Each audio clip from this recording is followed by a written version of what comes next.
Assalamualaikum warahmatullahi wabarakatuh.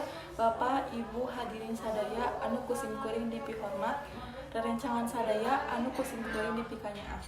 Lahung tipayun hayu urang panjatkeun puji senang syukur ka Gusti Allah anu dina kasempatan ieu masihan kasehatan ka urang sadaya dina kaayaan sehat walafiat. Amin ya rabbal alamin. Hadirin sadaya anu kusim kuring dipihormat, dina kasempatan ieu abdi bade ngadugikeun ngeunaan kabudayaan Sunda. Budaya Sunda teh nyaeta budaya anu hirup jeung tumbuh di masyarakat Sunda dugi ka ayeuna.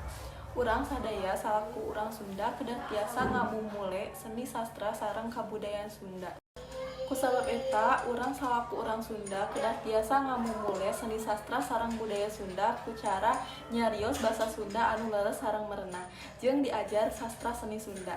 Kegiatan ngamumule seni sastra sareng budaya Sunda sapertos ku nyarios basa Sunda anu leres sareng merenah teh biasa dilakukeun di mana wae sareng iraha wae. Biasa dilakukeun di bumi, di sakola, atanapi di lingkungan sewang-sewangan. Lian ti eta masih seueur kabudayaan sareng sastra Sunda anu kedah ku urang dilestarikeun dugi ka ayeuna.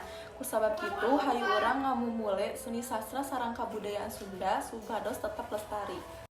Lian ti eta masih seueur seni sastra sareng kabudayaan Sunda anu kedah ku urang lestarikeun dugi ka ayeuna.